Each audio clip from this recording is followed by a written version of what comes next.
Well, greetings and welcome back, Blade fans. This old sword's with you once again. And today I've got a brand new Vosteed model.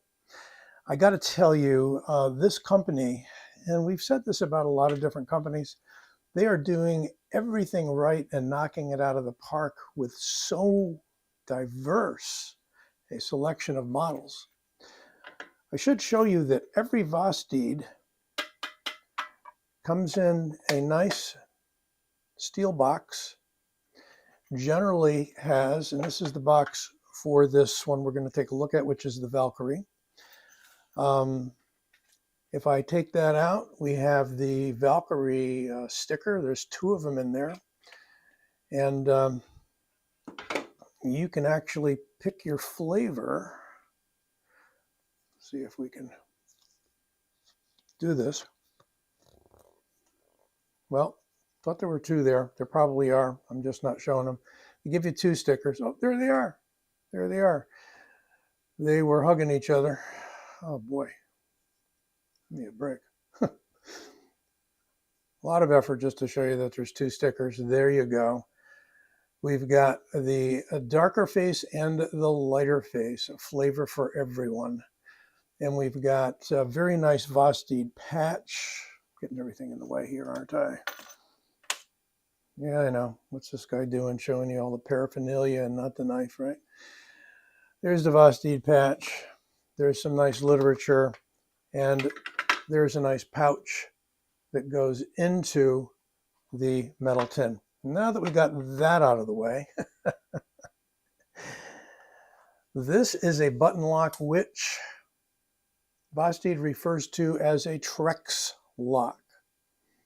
Now, I don't know what the difference between Trex lock and their original locks, like on the Raccoon button lock, difference would be.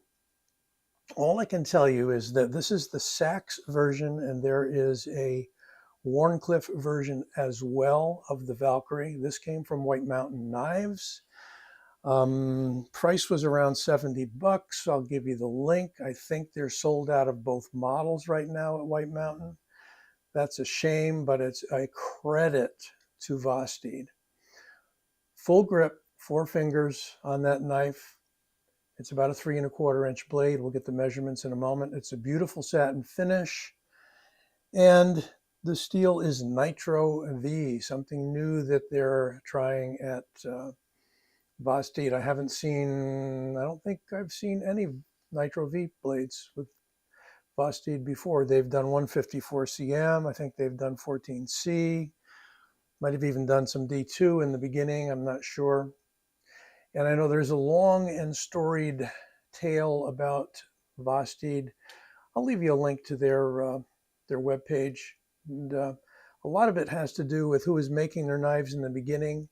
I believe they are now OEM in-house, making their own, whereas originally they might have been Kaiser or Concept. And if I'm thinking of another company and I'm wrong on that, let me know. Or if the folks at Vosteed want to take a look at this review and correct me, they are certainly welcome to, because they are the experts. I love this color G10. It's a really nice middle gray. It's a true gray and not that blue gray that we see fairly often. That's also very nice. Got a beautiful pocket there for your thumb if you want to lay it full out. So this becomes a bigger feeling knife than the size might tell us. We've got a nice cutout for the finger there, not exactly a groove, but kind of an inlet portion, squarish portion. Some very nice texturing on the G10, and it is nicely chamfered around the edges, giving us really nice contour.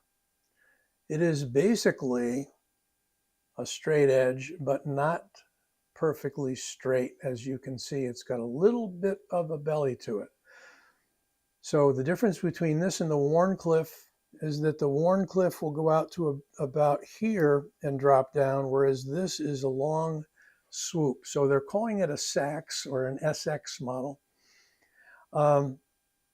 But you know, there's not a whole lot of difference between this and a sheep's foot or a Wharncliffe really in practical use, except this has a much finer point, a very usable EDC point, but also a very usable piercing point, even though we don't have the point on center with the handle. Doesn't really matter. Got a nice piercing point.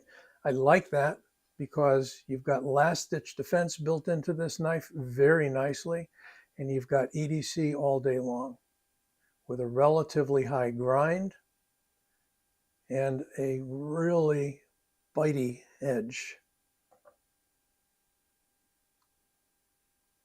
So I talked myself right into this one. I went and got some paper,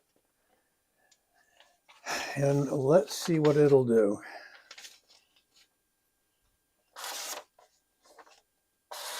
It's lasering right through.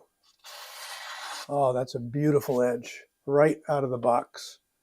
Really, really gorgeous. Can't ask for much more than that. And you should be able to touch that up nicely with a strop should it get a little bit dull.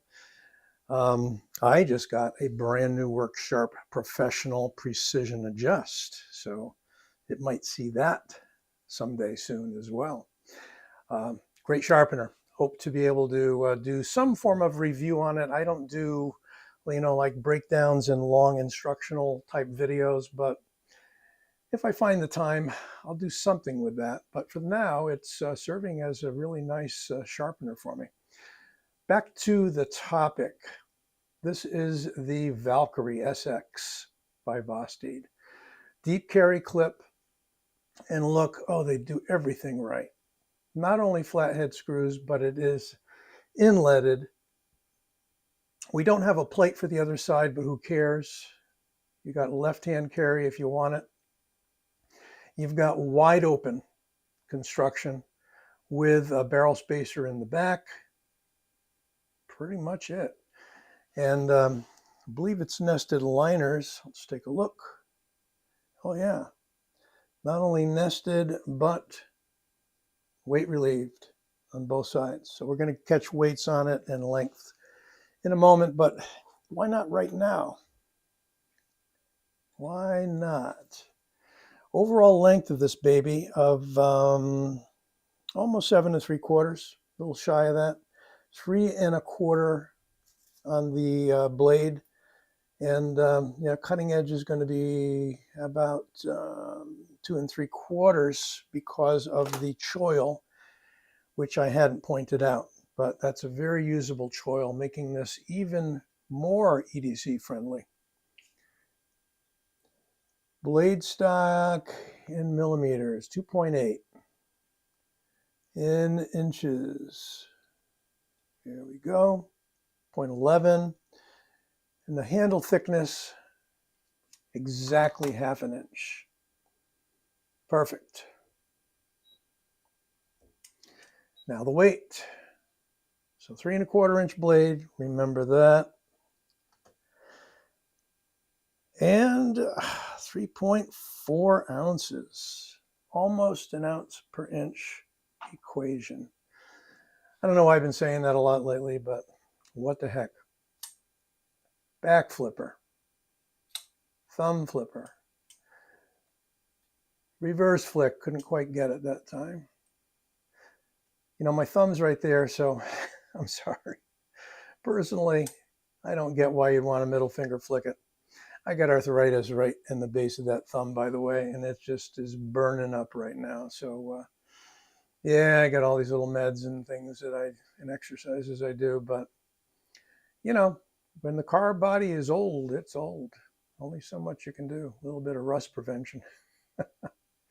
All right, so I said we got the back flipper, we got the thumb studs, but we also have a front flipper, which is barely visible.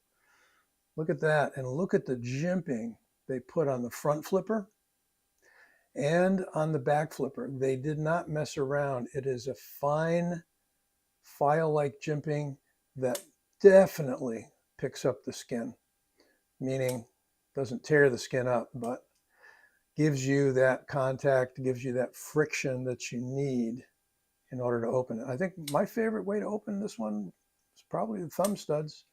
Secondly, the back flipper, and I can sort of do the front flipper. Like I say, I'm a little compromised. Used to have a lot more dexterity, but the years do take that away, and hey, I'm not complaining. I'm living a rich and full life. Thank you very much. So this comes in a few different colors and blade treatments. I'll try to leave you the link so you can see them all. And for comparison, we have other button locks. This is the Thunderbird by Vosteed, one of my favorites, probably up till now. It's a longer knife by about 1 inch. It has a longer blade by roughly 1/2 inch. It's got this beautiful Damascus handle material in red and black. It also has the Trex lock. And one thing I notice about the Trex locks, they say, here's what Vosteed says about the Trex locks, if I can pull it up on my phone right now. Trek lock, T-R-E-K, sorry, not Trex, Trek, thinking of the decking. The Trek lock is an innovation that perfectly combines multi-deployment options with thumb hole, thumb stud, front flipper, normal flipper with a reliable and intuitive locking mechanism. No more thumb in the closing path, always more ways to play with. Well, that's what they say. I don't know that I can make 100% sense out of that, but if I look at the raccoon, I don't know that this button arrangement is much different, except that if we look at the Valkyrie, it's pretty much set up in the same orientation to the pivot. I don't see a big difference. The only difference being that the ones that they call Trek lock seem to have the crosshatch milling on the button, and this, at least this original raccoon, had a smooth button. They all take a little work to press, meaning not too much chance of accidental closure. And I think that's one of the things they're going after. So if I press, yeah, it takes a little bit of a push to close it. And there is zero stick. I mean, nothing, completely smooth. Beautiful button locks. I think we got the same thing going on the Thunderbird, yep. And of course, as I just showed you, they will all open freely with a button, like a gravity knife. And that may keep it from being something illegal in your area, which would be a shame. Here we have it next to the grip Chilean, and about a 1/2 inch longer overall on the grip Chilean, 1/4 inch longer on the blade, thereabouts. It's about a 3.5 inch blade. Rat 1, certainly a bigger knife. 1.5 inch-ish, 1.25 inch longer. Blade about 1/2 inch longer, roughly. Beautiful lightweight knife. I mean, I can't find very much wrong with this. They listened to the users, I feel. They listened to us. They got the pocket clip right. They got the button lock right. They got the ergos right. I'm going to have to say I recommend the knife. And you don't often hear me saying I recommend this or I recommend that. I kind of leave it up to you. Here's one more that I did have over on the side here. For comparison, here's their Gator. This is not a button lock, but it's just a huge knife. Yeah, well, I'm out of frame already just because of that. This coming in sheep's foot and Wharncliffe versions. This is the, for the life of me, I can't remember whether they call that the Wharncliffe or the sheep's foot. I think they call that the Wharncliffe. Anyway, it is a giant and heavy knife, but it is a beauty. And just goes to show you that Vosteed is making all kinds of knives. And they've got more coming out. They got some titanium models coming out that they showed at Blade Show 2023. Can't wait for some of this stuff to drop. I mean, probably my favorite budget to mid-level knife company at this point, and that's hard to say, especially when you got Bestech and you got Civivi and you've got all the other brands that kind of fall into this general price range. This is so clean and so perfect that I would say it comes close to a custom knife, but without all the frills. There you go. I'm on the hook. Hope you enjoyed this video. Don't forget to give it a like and subscribe.